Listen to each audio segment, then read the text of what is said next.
বিসমিল্লাহির রহমানির রহিম। সুপ্রিয় শিক্ষার্থীবৃন্দ, ডিজিটাল হোম টিচিং চ্যানেলের পক্ষ থেকে সবাইকে শুভেচ্ছা ও স্বাগতম। আজকে আমরা যে বিষয়ে ক্লাস নেব তার নাম হচ্ছে exceptional pronoun and it's use. আমরা প্রোনাউনের আজকের ক্লাসটায় আমরা সবচেয়ে ব্যতিক্রমী ধরনের প্রোনাউনগুলোকে নিয়ে আলোচনা করব, যে প্রোনাউনগুলো সচরাচর অনেক ব্যতিক্রমী হয় এবং আমাদের প্রত্যেকটা পরীক্ষাতে কম বেশি এই প্রোনাউনগুলো নিয়ে আলোচনা করা হয়ে থাকে এবং স্টুডেন্টরা এই বিষয়গুলো অনেক কমপ্লিকেটেড প্রবলেম ফেস করে। আমরা আজকের এই ক্লাসটা যদি সবাই স্বতঃস্ফূর্তভাবে অংশগ্রহণ করতে পারি, ভালো করে শেষ পর্যন্ত দেখতে পারি, ইনশাল্লাহ প্রোনাউনের এই ব্যতিক্রম জিনিসগুলো নিয়ে কারো কোনো সমস্যা হবে না। So let's go start. Rule number 1 আমরা প্রথমে বলছি। রুল নাম্বার 1 আমরা বলছি যে অ্যান দ্বারা যুক্ত দুইটি সিঙ্গুলার নাউন বা প্রোনাউন যদি থাকে, অ্যান দ্বারা যুক্ত যদি দুইটি সিঙ্গুলার নাউন বা প্রোনাউন থাকে, সেক্ষেত্রে আমাদের করণীয় কী? সেক্ষেত্রে আমাদের করণীয় হচ্ছে ওই সেন্টেন্সের শেষে যে ভার্বটা হবে, সেটা যেই প্রোনাউনটা হবে সেই প্রোনাউনটা অবশ্যই প্লুরাল ফর্মে হবে।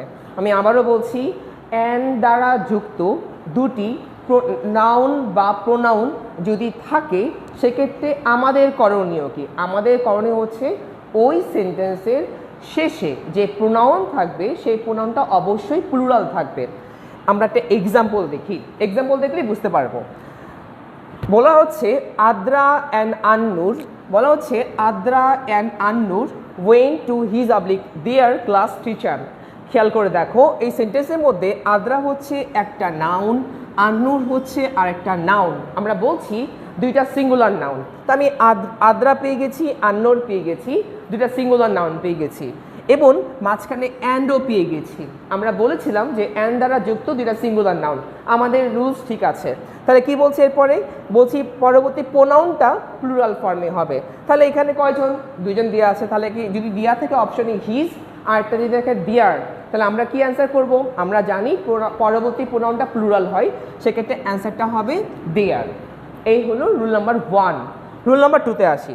আমরা রুল নাম্বার 2তে যাওয়ার আগে রুল নাম্বার 1-এর একটা ব্যতিক্রম আছে। সেটা হচ্ছে যদি ওই দুটি সিঙ্গুলার নাউনের পূর্বে ইচ, এভরি, আইদার, নাইদার বসায়। আমি আবারও বলছি, আমরা বলেছিলাম যে যদি সেন্টেন্সের মধ্যে দুইটি সিঙ্গুলার নাউন থাকে অ্যান্ড দ্বারা যুক্ত, তাহলে ওই সেন্টেন্সের পরবর্তী প্রোনাউনটা হবে প্লুরাল। তবে এই নিয়মটার ব্যতিক্রমটা হচ্ছে এরকম যে যদি ওই দুইটা সিঙ্গুলার নাউনের পূর্বে ইচ, এভরি, আইদার, নাইদার থাকে, তাহলে ওই সেন্টেন্সের প্রোনাউনটা হবে সিঙ্গুলার। এক্সাম্পল দেখো কি আছে। এক্সাম্পল বলছি এভরি স্টুডেন্ট। খেয়াল করে দেখো, এই যে every students and every teacher. আমরা বলেছিলাম যে দুইটা নাউন বা প্রোনাউনের পূর্বে যদি ইচ, এভরি, আইদার, নাইদার থাকে, তাহলে ওই সেন্টেন্সের পরবর্তী প্রোনাউনটা সিঙ্গুলার হবে। খেয়াল করে দেখো, every student and every teacher should do his her duties properly. এখানে সিঙ্গুলার অবস্থায় আছে, তাহলে এই যা আছে এইটাই এখানে কারেক্ট। ওয়েল, ওকে, এখন আমরা 2 নম্বর রুলসটা দেখছি। আমরা বলছি যে একটা সেন্টেন্সের মধ্যে যদি দুইটা নাউন বা প্রোনাউন পাই এবং ওই দুইটা নাউন বা প্রোনাউনের পূর্বে যদি দুইটা দি পাই, আমি আবারও বলছি, একটা সেন্টেন্সের মধ্যে যদি আমরা দুইটা নাউন বা প্রোনাউন পাই এবং দুইটা নাউন বা প্রোনাউনের পূর্বে যদি দুইটা দি থাকে, দুইটাই দি পাই, তাহলে ওই সেন্টেন্সের প্রোনাউনটা হবে প্লুরাল এবং ওই সেন্টেন্সের ভার্বটা হবে প্লুরাল। আমরা একটা এক্সাম্পল দেখলেই বুঝতে পারবো। কি দেওয়া আছে? The secretary and the lawyer. খেয়াল করে দেখো, the secretary and the lawyer. আমরা বলেছিলাম দুইটা প্রোনাউন বা দুইটা নাউন এর পূর্বে যদি দুইটা দি পাই, খেয়াল করে দেখো, এই একটা নাউন, এর পূর্বে আমরা দি পেয়েছি, আবার এখানে একটা দি পেয়েছি, দুইটা দি পেয়েছি। তাহলে কি বলেছিলাম? আমরা বলেছিলাম ওই সেন্টেন্সের প্রোনাউনটা হবে প্লুরাল এবং ভার্বটা কি হবে? ভার্বটা হবে প্লুরাল। তাহলে কি দিয়েছে? ইজ অবলিক আর। দুইটা নাউন পেয়েছি, দুইটা দি পেয়েছি, তাহলে ভার্ব কি হবে প্লুরাল আর। এরপর কি বলছে walking to his oblique there oblique his office, প্রোনাউনটা কি হবে, প্রোনাউনটা আমরা বলেছিলাম এখানে প্লুরাল হবে, তাহলে কি आंसर হবে এখানে आंसर হবে দেয়ার। এখন আসি এটা ব্যতিক্রম নিয়মটা। ব্যতিক্রম নিয়মটা আমরা বলছি কিন্তু দি যদি একবার হয়, দুই যদি একবার বসে, মানে আমরা বলছি দুইটা নাউন থাকে, নাউন থাকবে দুইটা কিন্তু দির ব্যবহার থাকবে একটা, নাউন থাকবে দুইটা দির ব্যবহার থাকবে একটা, তাহলে ওই সেন্টেন্সের ভার্বটা হবে সিঙ্গুলার এবং পরবর্তী প্রোনাউনটা হবে সিঙ্গুলার। ওই সেন্টেন্সের ভার্বটা হবে সিঙ্গুলার এবং পরবর্তী প্রোনাউনটা হবে সিঙ্গুলার। এক্সাম্পল দেখো দ্য সেক্রেটারি এন্ড লয়ার, তারপরে দেখো লয়ার দেয়া আছে আবার সেক্রেটারি দেয়া আছে, তাহলে নাউন কয়টা দুইটা কিন্তু দি আছে কয়টা, দি আছে এখানে একটা। দেখো তো এখানে এন্ড এর পর কি দি আছে না, এন্ড এর পরে কোনো দি নাই, তাহলে ওই সেন্টেন্সের প্রোনাউনটা কি হবে, প্রোনাউনটা হবে সিঙ্গুলার এবং ভার্বটা কি হবে সিঙ্গুলার। কি দি আছে the secretary and the lawyer, তাহলে ভার্বটা কি হবে সিঙ্গুলার, आंसर হবে ইজ এবং পরবর্তী প্রোনাউনটাও হবে সিঙ্গুলার, তাহলে এখানে কি आंसर হবে হিজ। ওকে, আচ্ছা এরপর আসলে 3 নাম্বার নিয়ম। এই নিয়মটা, এই 3 নাম্বার নিয়মটা আমাদের সবারই কোনো না কোনো জায়গায় আমরা আটকিয়ে যাই, এটা কেন আটকে জানি না, বাট এটা আমরা প্রত্যেকেই এই নিয়মটা নিয়ে আটকিয়ে যাই। এই নিয়মটা এখন দেখার পরে ইনশাআল্লাহ আমরা এই ভুল আর কখনো করবো না। ওকে, আমরা বলছি আমাদের এই নিয়মটা হচ্ছে এরকম যে একটা সেন্টেন্সের মধ্যে যদি first person, second person, third person যদি একসাথে থাকে, একটা সেন্টেন্সের মধ্যে যদি ফার্স্ট পারসন, সেকেন্ড পারসন এবং থার্ড পারসন একসাথে থাকে, সেক্ষেত্রে আমাদের করণীয় কি, আমরা কি করবো মনে রাখতে হবে। এক্ষেত্রে আমাদের একটা করণীয় আছে, করণীয়টা হচ্ছে তখন আমাদেরকে 2, 3, 1 এটা ফলো করতে হবে।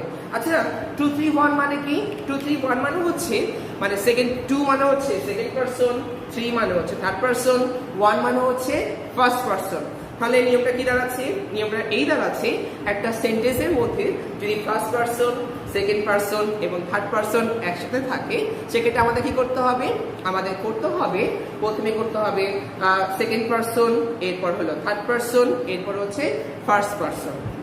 এক্সাম্পল চলো দেখি, এক্সাম্পল কি বলছি, এক্সাম্পলে বলছি ইউ কি দিয়ে আছে, ইউ হচ্ছে সেকেন্ড পারসন, হি ইউ হচ্ছে ইউ সেকেন্ড পারসন, হি হচ্ছে এখানে থার্ড পারসন এন্ড আই হচ্ছে ফার্স্ট পারসন। তাহলে 2, 3, 1 এটা আমাদের মিলে গেল।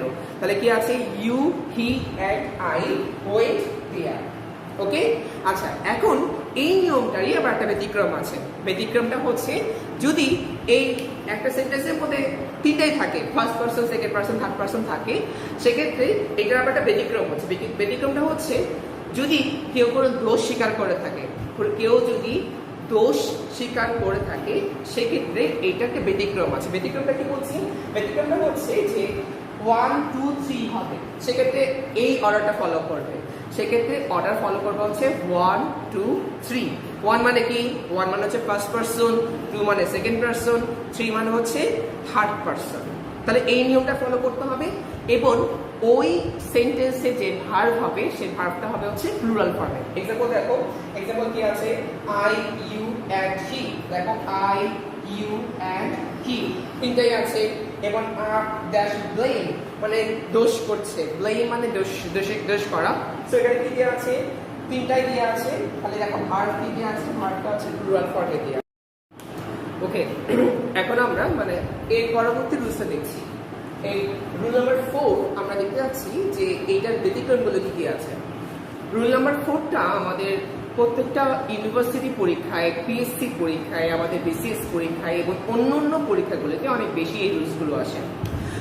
রুলসটা কি একটু দেখি। রুলসটা বলছি আমরা যে রুলসটা বলছি ফার্স্ট পারসন প্রোনাউনের সাথে, ফার্স্ট পারসন 1 মানে হচ্ছে ফার্স্ট পারসন, ফার্স্ট পারসন প্রোনাউনের সাথে যদি সেকেন্ড পারসন বা থার্ড পারসন প্রোনাউন এন্ড দ্বারা যুক্ত থাকে, 2, 3 মানে হচ্ছে সেকেন্ড পারসন এবং থার্ড পারসন। আমরা বলছি ফার্স্ট পারসন প্রোনাউনের সাথে যদি সেকেন্ড পারসন বা থার্ড পারসন প্রোনাউনটা এন্ড দ্বারা যুক্ত হলে, এন্ড দ্বারা যদি যুক্ত হয়, সেক্ষেত্রে ফার্স্ট পারসন এর প্লুরাল ফর্মটা ব্যবহার করতে হবে। আমি আবারও বলছি, যদি ফার্স্ট পারসন প্রোনাউনের সাথে সেকেন্ড পারসন বা থার্ড পারসন প্রোনাউনটা এন্ড দ্বারা যুক্ত থাকে, এন্ড দ্বারা যুক্ত থাকে, সেক্ষেত্রে ফার্স্ট পারসন প্রোনাউনের প্লুরাল ফর্ম ব্যবহার করতে হবে। এক্সাম্পল দেখি, এক্সাম্পলে কি বলছে ইউ অ্যান্ড আই। খেয়াল করে দেখো এখানে সেকেন্ড পারসন হচ্ছে ইউ, সেকেন্ড পারসন কি ইউ, এখানে অ্যান্ড দ্বারা যুক্ত, এবং যে ফার্স্ট পারসন হচ্ছে এখানে আই, ফার্স্ট পারসন কি দিয়ে আছে আই। তাহলে আমরা বলছি ফার্স্ট পারসনের প্লুরাল ফর্ম, তাহলে এই যে ফার্স্ট পারসনের প্লুরাল ফর্ম এখানে হ্যাভটা ব্যবহার করা হচ্ছে, সেকেন্ড পারসন মানে ফার্স্ট পারসনের প্লুরাল ফর্ম হ্যাজ ইউজ করা হচ্ছে।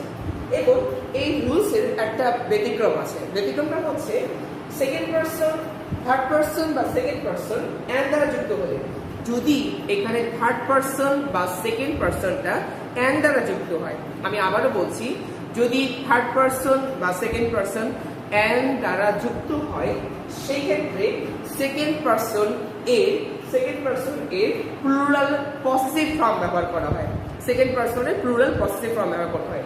এক্সাম্পল দেখো কি কি আছে, এখানে বলছে হি অ্যান্ড ইউ, খেয়াল করে দেখো কি কি আছে, he and you are doing their homework. আমরা বলছিলাম যে সেকেন্ড পারসন মানে থার্ড পারসন এবং হচ্ছে সেকেন্ড পারসন, এই যে থার্ড পারসন কি আছে অ্যান্ড দ্বারা যুক্ত, অ্যান্ড দ্বারা যুক্ত, যদি সেকেন্ড পারসন থাকে, এই যে সেকেন্ড পারসন হচ্ছে ইউ থাকে, তাহলে এটা কি ইউজ করতে হবে প্লুরাল পসেসিভ প্রোনাউন। তাহলে এই প্লুরাল তো বসে ভার্ব হচ্ছে প্লুরাল, আর পসেসিভ প্রোনাউনটা কি হবে সেটা প্লুরাল ফর্মেই হবে। খেয়াল করে দেখো কি হবে, এখানে দেয়ারও আছে ইউর আছে, দুইটাই কিন্তু প্লুরাল, এখানে দেয়ারও প্লুরাল এবং ইউরও প্লুরাল। তাহলে আমাকে দেখতে হবে এখানে সেকেন্ড পারসনটা কি দিয়ে আছে, এই যে সেকেন্ড পারসন দিয়ে আছে ইউ। আই যদি ইউ থাকে তাহলে কি আমরা কি দেয়ার লিখতে পারি না ইউ লিখতে পারি? অবশ্যই ইউরই অ্যান্সার লিখতে পারি, কারণ ইউর সাথে কখনো দেয়ারের সম্পর্ক না, ইউর সাথে ইউর সম্পর্ক, তাহলে অ্যান্সারটা হবে ইউ। আরেকটা এক্সাম্পল দিই, এটা পিএসসির অধীনে নিয়োগ পরীক্ষায় প্রশ্নটা এইভাবে এসেছিল। প্রশ্নটা হচ্ছে এরকম, Tasnim and you went to see dash garden. Okay, এখানে কি দেওয়া আছে, এখানে বলা হচ্ছে তাসনিম অ্যান্ড ইউ, এখানে তাসনিম হচ্ছে থার্ড পারসন, তাসনিম হচ্ছে থার্ড পারসন, থার্ড পারসনের সাথে অ্যান্ড দ্বারা যুক্ত, তাহলে এখানে কি আছে ইউ হইল এখানে সেকেন্ড পারসন, ইউ হচ্ছে সেকেন্ড পারসন, তাহলে ইউ যদি সেকেন্ড পারসন হয় তাহলে এখানে প্রোনাউনটা কি হবে সেকেন্ড পারসন অনুসারে হবে, তাহলে এখানে কি অ্যান্সার হবে অবশ্যই এখানে অ্যান্সারটা হবে ইউ, এখানে অ্যান্সারটা হবে হচ্ছে ইউ। এই হচ্ছে এই রুল নাম্বার 4 এর আমাদের একদম বিস্তারিত। এই রুল নাম্বার 4টা একটু ভালো করে দেখতে হবে, তাহলে ইনশাআল্লাহ আমাদের কোনো সমস্যা থাকবে না। ওকে, এবার আমরা আসি হচ্ছে নাম্বার 5 এবং আজকের ক্লাসে শেষ রুলস।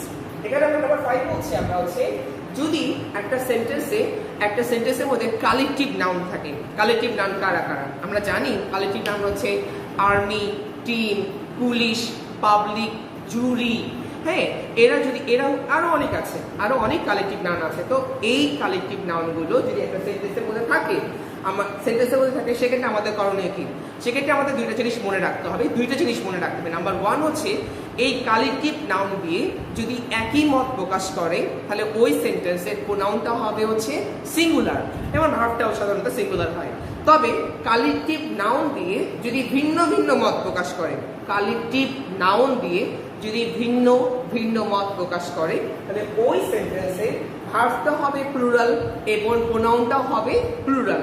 আমি আবারও বলছি, কালেকটিভ নাউন দিয়ে যদি একই মত বা একই অর্থ প্রকাশ করা হয়, একই রকমের মত প্রকাশ করা হয়, তাহলে ওই সেন্টেন্সের ভার্বটা হবে সিঙ্গুলার এবং ওই সেন্টেন্সের প্রোনাউনটা হবে সিঙ্গুলার। তবে কালেকটিভ নাউন দিয়ে যদি ভিন্ন ভিন্ন মত প্রকাশ করে তাহলে ওই সেন্টেন্সের ভার্বটা হবে প্লুরাল এবং ওই সেন্টেন্সের প্রোনাউনটা হবে প্লুরাল। ওকে, এবার আমরা একটা এক্সাম্পল দেখবো, এক্সাম্পল দেখলে এটা নিয়ে আমরা বুঝতে পারবো। খেয়াল করে দেখো কি আছে, নাম্বার 1 এক্সাম্পল দেওয়া আছে, দ্য জুরি মানে হচ্ছে ওই যে আমরা বলতে না ক্লোজার ওয়ানের জুরি বোর্ড বা বিচারক মণ্ডলী, জুরি শব্দের তো আমরা বলতে পারি যে বিচারক মণ্ডলী। তো কি বলছে এই সেন্টেন্সের মধ্যে, বলছে দ্য জুরি ওয়াজ ওয়্যার আনঅ্যানিমাস মানে হচ্ছে সর্বসম্মত মানে হচ্ছে সবাই 5 জন বসে আছে, 5 জন একই মত দিয়েছে, এটাকে বলা হয় আনঅ্যানিমাস মানে হচ্ছে সর্বসম্মত। তো বলছে the jury was required unanimous in each their decision। আমরা একটু আগে বলেছি জুরি শব্দ দিয়ে যদি একই মত প্রকাশ পায় সেক্ষেত্রে ভার্ব এবং প্রোনাউন দুইটাই হবে সিঙ্গুলার। যেহেতু unanimous বলেছে তার মানে জুরি বোর্ড একটা রায় দিয়েছে, জুরি বোর্ড একটা রায় দিয়েছে, সেক্ষেত্রে ভার্বটা কি হবে সিঙ্গুলার, প্রোনাউন কি হবে সিঙ্গুলার। তাহলে এখানে কি অ্যান্সার হবে, ভার্বটা হবে সিঙ্গুলার ওয়াজ আর প্রোনাউনটা কি হবে সিঙ্গুলার, তাহলে অ্যান্সার হবে ইজ ডিসিশনস। 2 নম্বর एग्जांपलটা দেখো, তারপর দেখো 2 নম্বর एग्जांपल কি বলছে। 2 নম্বর एग्जांपल বলছে the jury was of required divided in each of their decisions। বলছে জুরি বোর্ডে যে 5 জন ছিল, বা মনে করি আমরা 5 জন ছিল, 5 জন 5 রকমের মতামত দিয়েছেন। মত কিন্তু একটা না, মত হচ্ছে 5টা। 5 জন 5 রকমের মত দিছে, তাহলে মত কি কখনো একটা না ভিন্ন ভিন্ন ভিন্ন ভিন্ন, তাহলে মত যদি ভিন্ন ভিন্ন হয় তাহলে প্রোনাউন কি হবে, প্রোনাউন হবে প্লুরাল। আচ্ছা ভার্বটা কি হবে, ভার্বটা হবে প্লুরাল। এক্সাম্পল কি অ্যান্সার হবে এখানে, তাহলে জুরি বলছে ডিভাইডেড মানে ভিন্ন ভিন্ন মত দিছে, তাহলে কোন ভার্ব কি হবে, ভার্ব হবে প্লুরাল। সেখানে কি অ্যান্সার হবে, এখানে হবে হচ্ছে ওয়াজ দ্য ওয়্যার, অবশ্যই ওয়্যার অ্যান্সার হবে। আচ্ছা প্রোনাউনটা কি হবে, এটাও তো প্লুরাল হবে, তাহলে অ্যান্সার কি ইজ হবে না দেয়ার হবে, অবশ্যই দেয়ার হবে।